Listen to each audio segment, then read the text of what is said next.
Welcome back, friends and family. My name is Codiferrous, and today I'm bringing you Ninja Gaiden 3 Razor's Edge, all Crystal Skull bosses ranked from easiest to hardest. As part of the Razor's Edge edition of Ninja Gaiden 3, the Crystal Skull bosses were added as optional encounters to add additional content to the base game. For a little more detail to those who may not be aware, the Crystal Skull bosses are meant to serve as memory fights, in that each of the skulls represents a boss that Ryu has slain previously, similar to the organization data fights in Kingdom Hearts 2. So, if you're a fan of the channel, then you know that we have already talked about these bosses before in previous videos when we ranked them in their respective games.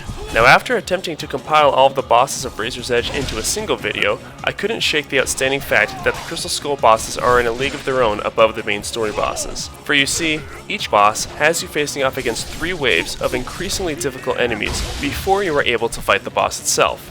But if you die at any point, you have to redo the challenge from the first wave of enemies. And due to a precedent ruling I made on the channel where preliminary endurance rounds are inherently part of the boss fight, I have no choice but to give the CS bosses their own video. Consequently, this means that I will be taking into account the challenge of the endurance rounds that you need to complete as part of their respective boss's difficulty. And it is here that I need to remind you that as part of the karma system in Razor's Edge, we get several health upgrades which we use as a way to replenish our health. And as we go through each entry, I will indicate which ones I recommend using a health upgrade for. In line with this, I highly recommend saving your ninpo and not wasting it on the endurance rounds as to maximize available healing. A final note to make on this introduction is that I already covered the game overview in my Ninja Gaiden 3 all main story boss rank video, so to avoid redundancies, feel more than free to check that out if you have not already. Similarly, I have already covered these bosses in previous videos that correlate with their respective games. So again, to avoid repeating myself too much on their move overview, battle styles, and the like, this ranking is going to be a bit more succinct than usual.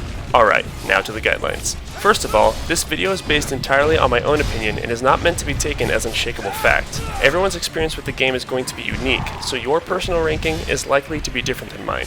Next, the following footage that you're about to see is recorded on normal difficulty, where I strictly use the Jaren Maru / Blade of the Archfiend. As with all of these videos, there are spoilers for the game lying in wait, so consider this to be your warning. Last but not least, I gotta do my job for the channel and demand tribute. At the cost of your subscription to the channel, combined with the cost of my sanity, we can continue this walk together as we face off against video games' most heinous bosses, and then tastefully organize them into an ordered list. Alright, now since that's all wrapped up, let's get to analyzing each boss's attacks, defensive measures, abilities, and bullshit factors to determine who is the most challenging of all. Take it away, Theodore. Let's dispense with the introductions and get straight to the killing.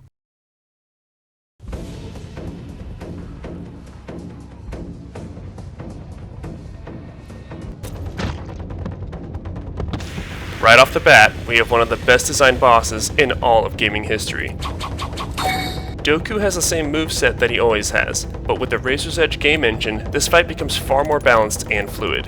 Having memorized his attack patterns long before facing him here, knowing Doku's openings makes this the easiest fight of the bunch. Also, seeing that he is the first Crystal Skull boss of the game, it only follows that his endurance rounds are the easiest, as they narrow down to a combination of the basic soldiers you battle on day 1. The Flying Swallow, Obliteration Techniques, and the Izuna Drop will be your best friends here. I highly recommend ranking up the Dragon Sword as soon as possible to increase its effectiveness and of course to gain access to said Izuna Drop. I didn't quite have enough karma going into the Crystal Skull challenge, but I managed to get enough midway through to have my weapon at rank 2 when Doku finally showed up. Doku is vulnerable just after he completes an attack, but the safest bets are after he completes an EI strike or executes a Soul Nova. I opted to employ the same tactic that I did in the village fight from Ninja Gaiden Sigma, and that is finding your spacing, then charging up a UT, aka Ultimate Technique. Doku is not very mobile, so he will steadily approach your position before making his offense. Release at the right moment to off some heat before gathering yourself again. Rinse and repeat. For being the first CS boss you encounter in the game, they could not have picked a better one to introduce us to the concept. We have now killed Doku 4 times on this channel, and it feels a bit bitter to think that this might be the last. Until next time, spooky cool samurai.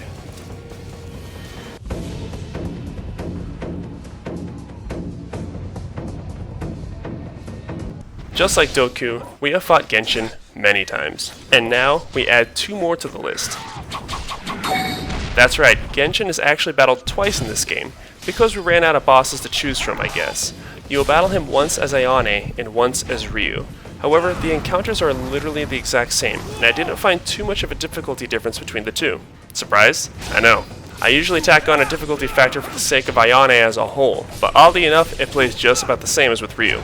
The endurance rounds are almost copy-paste from Doku, so employing the typical Izuna drop and flying swallow tactics should serve you well here. Genshin has his third fight loadout from Ninja Gaiden 2, meaning that he's packing the dreaded Underworld drop. He knocked me out a time or two with it, but in obtaining victory, I simply waited for Genshin to whiff his basic combo before retaliating with a taste of his own medicine. 3 Underworld drops will be enough to leave him in critical condition, with a basic attack here and there to secure the bag. In the challenge as Ayane, I actually beat Genshin in one shot. Granted, you only have 2 CS bosses and 2 story bosses in total while you play as her. I did use a health upgrade for this bout. Be aware that you cannot perform any launchers as Ayane versus Genshin, as we have small lady arms. Execute quick combos while dodging his Nimpo in basic combos. He doesn't appear to act erratically or crazy otherwise.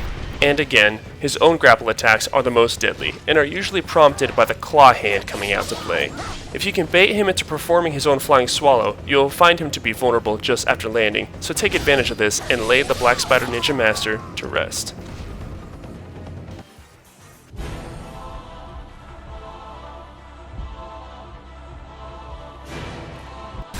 Volf's endurance rounds are going to be the standard for a while here. Firstly, the endurance rounds contain the large fiends. You know, the pink, pouncy, grapple-happy ones. Pair that with the bat fiends, who are equally painful, and you have quite the challenge on your plate. Your strategy against these larger fiends is to give them and then obliterate. Sprinkle in some Black Spider Ninjas and basic fiends, and you got a basket of Grandma's breakfast right there. Eat up and we can face the man himself. Yeah, you're gonna need to use Ryu's first health upgrade here. Volf's not as predictable and clunky this time around. His damage output is wild, and his super armor frames have been cranked up.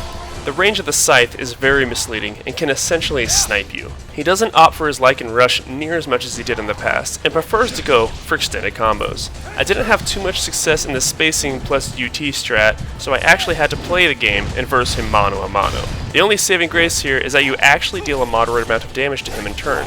Don't fall for his tricks and get greedy when you see him stumbling, as this is all just a ruse for you to let your guard down and open you up for a chafing. Time your dodges accordingly between his strikes instead of relying on blocking, as the majority of his swings are guard breakers. This fight is likely to give you trouble, so don't get down in the face of defeat.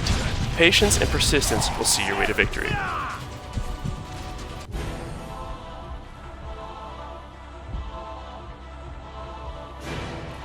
A blast from the past takes us atop the Zeppelin to Tyron, where we originally fought Dynamo in Ninja Gaiden 1. The enemies here are comprised of elite soldiers, your regular spread of fiend variants, but namely the dreaded Celsus fiends. Just your friendly reminder here to obliterate the Celsus fiends should you give them, as they execute their kamikaze sequence upon losing a limb. 3 waves of pain and we get our second blast from the past.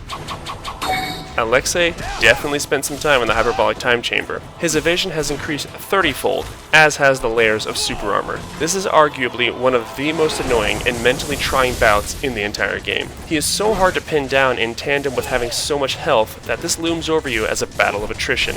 I mean, just look at how little a charged UT does to him. Not to mention, your Nimpo will do you no favors in chipping him down. Granted, the heal is always nice. Now, I didn't use a health upgrade versus Alexei, but I wouldn't blame you if you did, because as often as he dodges around and evades your offense, he attacks just as frequently. For my fight, I kept throwing myself at him. Flying Swallow into basic combo. I can't even give a good window for you to go in, as his super armor and dodge frames are so erratic that my advice would not be dependable nor consistent. This type of behavior is very reminiscent of Awakened Alma, if I'm being honest. The game developers must have known how much of a hemorrhoid this boss is, so the only saving grace is that Alexei's attacks have a longer telegraph and deal moderate to little damage. His most devastating attack is his charging grapple. Again, being such a fast enemy, it is all too easy to get caught by this. He has quite the variety of attacks in his arsenal altogether, but nothing to lose sleep over. That is until you get him to 1/3 HP. Alexei will enter the Avatar state, becoming more aggressive and increasing the output on all of his attacks. His Electro Balls now fire off in greater quantity, and his Lightning Dash now comes out twofold, so don't let that trip you up. His Lightning Vortex also becomes his favorite move of all time. He just keeps doing it. getting those bountiful bodacious iframes and cancelling out all of your advances. By and large, Alexei saw the greatest buff in difficulty compared to all the other CS bosses. And even though he's ranked in the lower mid, I want to remind you that every single boss on this list is upper echelon compared to the game overall. Alexei is simply outclassed by what else is cooking on this list.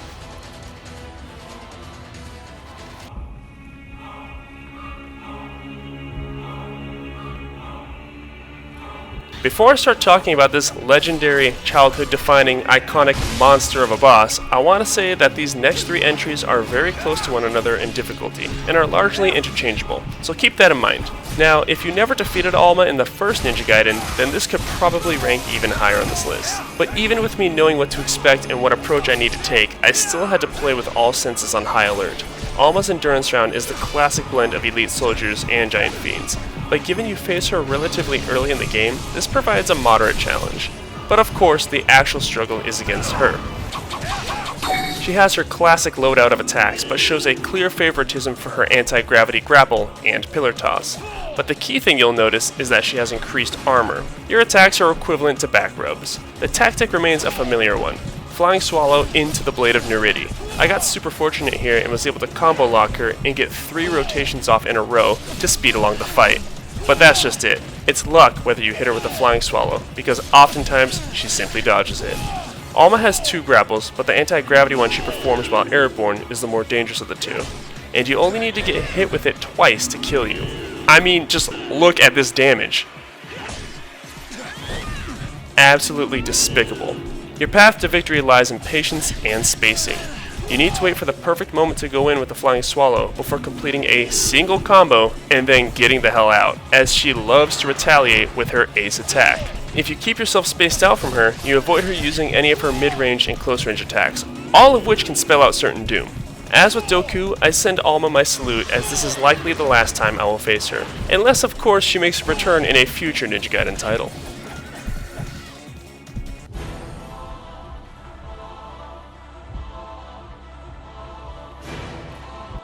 The endurance rounds should look oddly familiar. We're in the bloodbath with the Black Spider Ninjas, attack dogs, and basic fiends. Use the Flying Swallow and Ayane's equivalent of the Izuna drop to dispatch the basic enemies. I found the exploding kunai to be fairly effective against the dogs. The good news about this fight, Zidonia spends much more time on the ground than in the sky. The bad news? You're playing as Ayane for some reason, and therefore we spare a health upgrade. Zidonius takes on a much scrappier playstyle and opts for a consistent offense. The attack of concern here is the Death Ray, as it dishes out heavy damage and pierces your guard. Right behind that is the Fireball Barrage. He has other trademarks such as the Flame Pillar and Flare Nova, and even though all of his fire-based attacks deal piercing damage, they don't hurt near as much as the Death Ray. In general, it is difficult to combo lock this boss, so quick attacks and breakaways will serve you nicely here. You do have a chance to stumble Zidonius upon dealing enough damage, so follow through strongly here to secure the win. Side note, my Fumakodachi, apologies if I butchered that, was at rank 2 in my bout here. So if yours isn't yet, I would heavily suggest you rank up your weapons first before anything else, while always having enough left to pay for a health upgrade.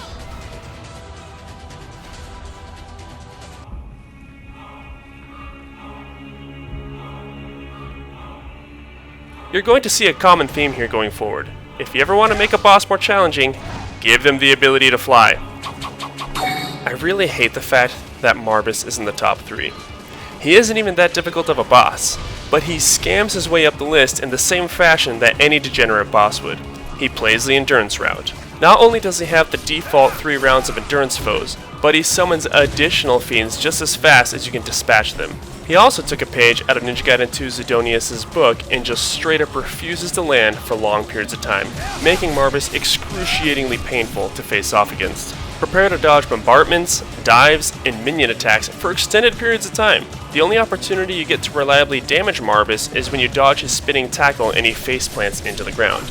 But uh-oh, don't get too hasty now. Marbus has this new fake-out tactic where he stutters his spinning tackle occasionally to throw off your timing before doing a more rapid version of the attack. And all of his offensive moves dish out a sadistic amount of damage. He doesn't have much in the way of new tricks. It's just the fact that you have to fight so many basic enemies throughout the entire Crystal Skull challenge that it's enough. is enough to drive any man insane. So yeah, this is one of the bosses to use a health upgrade on. Specifically, I used my level 2 health upgrade for my successful run against the old lord of the underworld. Keep your patience in check, don't lose focus, study the timing of his spinning tackle and his fake out tackle to discern the difference between the two. And as always, best of luck out there, protagonist.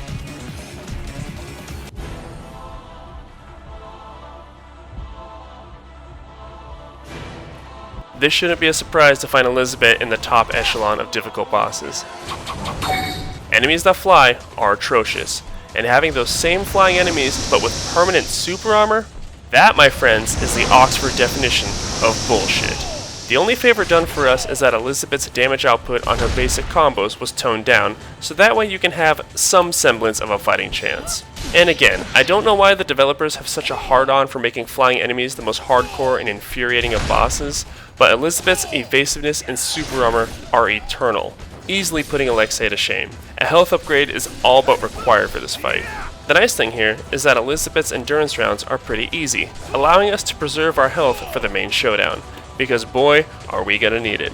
The sheer diversity of her move pool ensures that she has something for you in every situation and fighting style. Your instincts will tell you to keep your spacing and strike when the iron is hot, but perish the thought, my child, because the iron will never be hot. Staying at a distance does nothing for you except give Elizabeth the chance to wear you down safely from afar. You need to push on and stay close. Now, even though I said the damage of her basic combos has been reduced, they still have the fun attribute of piercing your guard. She also interweaves grapple attacks into the combos, making them twice as deadly. Pressing too much of an assault triggers her world-famous Crimson Rush. And yes, her blood siphon still saps your life to restore her own. And between her super armor, flying capabilities, evasion blinks, Crimson Rush, and uninterruptible attacks, you will bleed and cry before you are able to even make a mark on the health bar. And when you do get to hit her, you will despair at the frugal amount of chips you knock off for your hard work.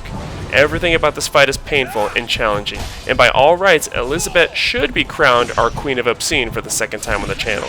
But once I explain our number 1 pick, I believe that you, my dear viewer, will also come to see things from my point of view.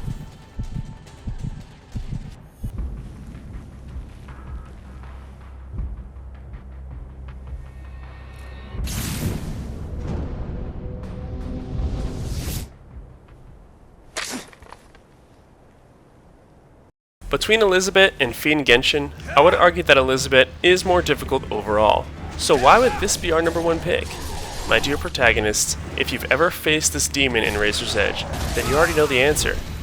It's these endurance rounds.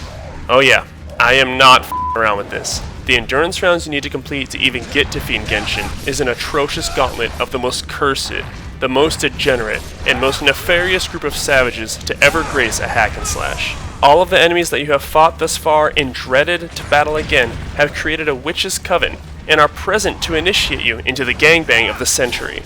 We're opening with a generous charcuterie board of chimeras and giant fiends. Kick off by charging up an ultimate technique to annihilate the first few enemies, then focus on Gibbs and obliteration techniques. But round 2, that's what's going to start the separation of the boys from the men. These crab scythe fiends are abysmal. They have an ass ton of health and super armor half the time. They don't attack too often, but hit for extreme damage. And they're mixed in with RPG Black Spatter Ninjas. Eliminate the RPG boys as fast as possible before taking your approach on the crab fiends. The best way to dispatch these guys are to steal on bone their charge attack, but this is a very dangerous spot to put yourself in as they can just as easily go for any other attack and decimate your health. But we're not done yet, because here comes round 3, and it's quite the gaggle of alchemists, both black and white, and they're here with one objective: to abolish thy cheeks. Shatter the white alchemist's shields before hitting them with an expertly spaced UT, then fisticuffs in between to thin them out one by one. For the black alchemists, I opted to overwhelm them with extended combos, hoping to hit them with the combo finisher, to which I saw modest success. Then it's on to the big man himself. Fiend Genshin has been doing some serious juicing since we whacked him in the second game, because in Razor's Edge, his damage output has been elevated to planetary threat levels. He, of course, has the signature Underworld drop, and you don't need me to tell you that it deals such an incredible amount of damage that even seeing Ryu get hit by this actually readjusted my spine in real time. Not to mention the launcher for the Underworld drop is a fast attack that comes out of a lunge. Oh, and he loves to time it after using his wide-range, guard-breaking overhead slash. Each of his many flame-imbued attacks has piercing damage, and Fiend Genshin has multiple outs in the form of blink strikes, whether it's a teleport kunai bombardment or an aerial blink slash. But that's not enough. Fiend Genshin has multiple gap closers that masquerade as guard breakers. Stack on super armor and a ridiculous amount of health, and we are fighting for our lives out here. Literally, anything you can think of, he's got. If the game developers could have thought of a canonical way to make Genshin a flying enemy, you bet they woulda. Let me add that UTs are basically a waste. I mean, just look at this.